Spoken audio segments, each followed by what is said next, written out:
JD, Yes, sir.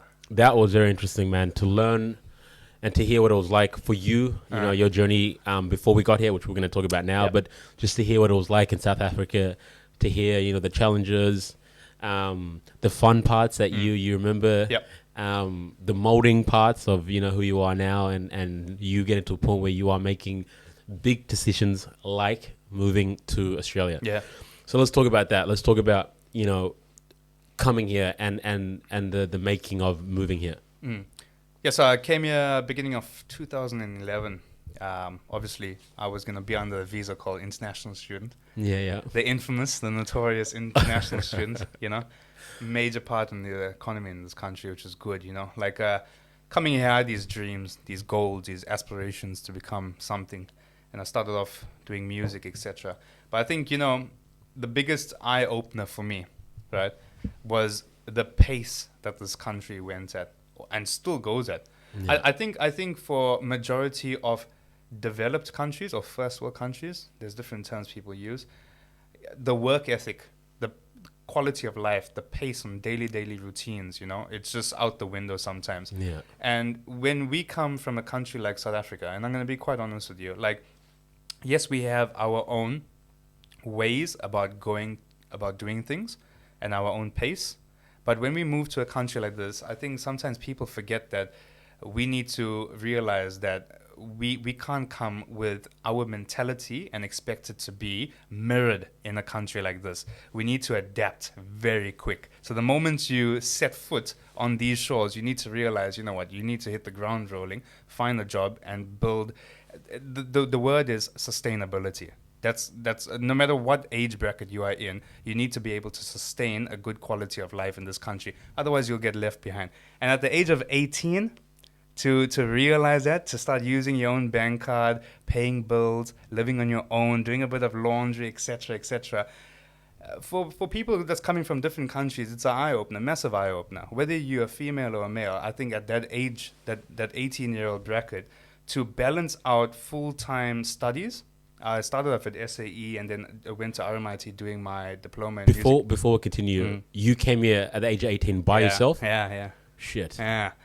I mean, like that's why I highlighted the fact that, I lived without siblings. I'd never had siblings. Yeah. So I grew accustomed to being alone, even though Yeah. my mother was there. Yeah. But like you'll have your friends, but your friends, especially as a teenager, when you're going to school full time, obviously, you're not going to see friends or they're not going to be in your company 24/7. Yeah. You have to become accustomed to be living alone and to realize who you are as a person. If you're not comfortable with yourself, you're going to struggle.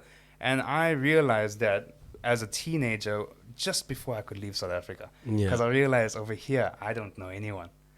Like, I'm going to have to make friends, live in the CBD. Was it Melbourne? Just You landed? Melbourne, yeah. I've always been in Melbourne. I fell in love with the city. Where did you get the even idea of to come to Melbourne? Did you know anything about Australia when you were up there? Well, like South African culture, like we love sport. We love having beers, that banter with friends, having barbecue. We call it a braai. That outdoor living, that bush mentality, etc., safari, etc. You know? So like how we would be in South Africa, Australia shares similar qualities. Australia, New Zealand, and South Africa are very similar. You ask a lot of the locals and stuff like that, they'll tell you that as Definitely. well. Even the beats in surfing, skating, etc. All of that is very similar. But because South Africa was our home language is English, I'd have certain options. So maybe like America, North America, like United States, Canada, the UK. Then maybe New Zealand, Australia. But for me, Australia just hit home. Yeah. I don't know. Did it feel like it hit home eventually when you moved down here? Or you're like, shit, I should have gone to New Zealand. No. My eyes were set on Australia because of the similarities that we share, And obviously me being obsessed with So you weren't disappointed with coming down here? I wasn't disappointed in making the choice, but I had to realize that, you know what? The honeymoon period will end at some point. You're gonna have to hit the ground running. Yeah. And I, Ball. Like, I'll be honest with you. Like, in life, we can talk about the hardships that our parents had and the hardships that we might have came out of. But I think a lot of us, we need to take credit I'm not speaking about me. I'm talking about in general for youngsters, for international students that come to this country. We need to take credit on how much resilience we eventually have and how much sacrifice we give in towards achieving some sort of lifestyle in this country.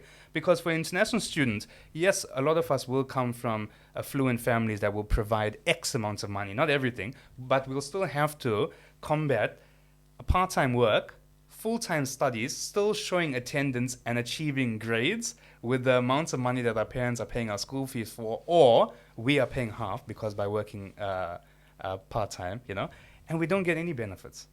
We don't qualify for concession, etc.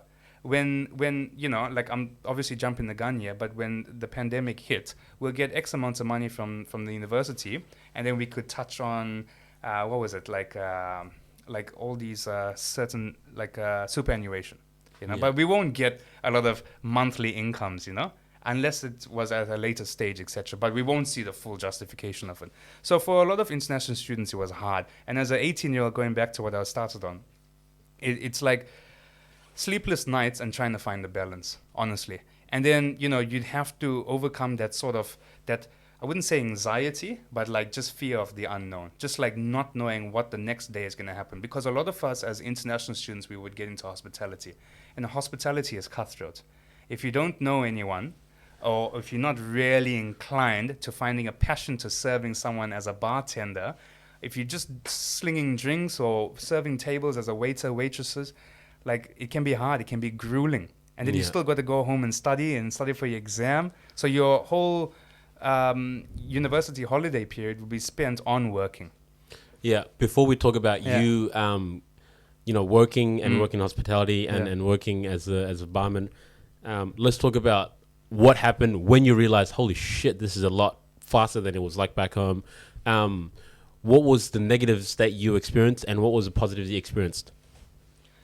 The negative will definitely be the feeling isolated to a point, especially in that first year, 2011. 2011 was very rocky because it's like you have this sense of freedom, right, to go out and you can go to a bar and you got a bit of money in your pocket and stuff like that. But it's like you don't really know anyone. You're not really fitted into this culture, and you don't really have an extended family. I'm talking about like a large portion of family. And before I continue, you have an accent. You got a bit of an accent. When you came here, was it the same, or did you have? I think my accent now is diluted. Okay, yeah. So you came with a thicker accent as well. Very much thicker. Yeah. But as much as some people would like it, you would get put off personally because I did because I'm working in hospitality. The way you pronounce your words, the way you articulate yourself, some people will take it as, man, he's talking pretty fast. Like you have to adapt. Wait, hang on. Were people saying you talk too fast to you with your South African accent? Couldn't really understand the way. Because I think Australians talk too fast. I don't know, especially when you come from Durban because the food is hot, it makes you talk faster. You see what I'm saying? It's just that chili, that extra green chili that's added. It's a bit of spice thrown in. Wait, so are you saying that you think that you guys talk fast? I think it's also the way you would construct your sentences. So the way you would say certain things, or the way you'd pronounce certain words, roll your R. Wait, who's you? Are you talking about Australians, or are you talking about? No, me personally. Okay, yeah. And there were definitely a lot of South Africans around my age group that found the same thing, that I would mix and mingle with. They'd say, you know what, it's all good for banter. The Australians would love it. But if you really want to take it seriously, and it's a fast-paced environment in a bar or restaurant, you need to just stick with the routine. Just talk the best you can. Yeah. So I found that. So you have to go like, "Good day, mate. What's going on?" I wouldn't really go there. No, I'll still stick to how I talk, but like I'll definitely have to throw in a bit of commas in there and punctuation, just so I can express myself better. But the biggest one was university. That's for sure. Right. Yeah. My accent, like you said before, is very diluted. I hang out with people from New Zealand. I grew up in Richmond, where it was a Vietnamese area. South Sudanese community has their own lingo. Movies that I watch. So when people try to guess my accent, some say I'm from the UK. Random, I don't believe that. No, I never really get Australian, but I also get South African as well. do I sound like I'm South African at all? And why do people think that that's where I might be from? I think if you look at the greater context, Africans in general, the way we would pronounce English words is very like we would be a group. But then if you actually came from Africa, you'll start to distinguish. You know what? He's probably from east, west, north, or south. Yeah.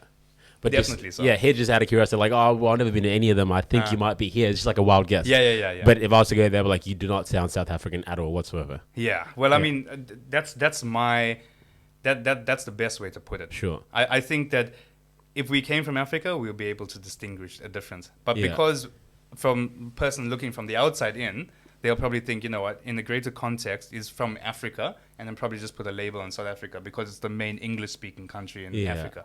I'm assuming.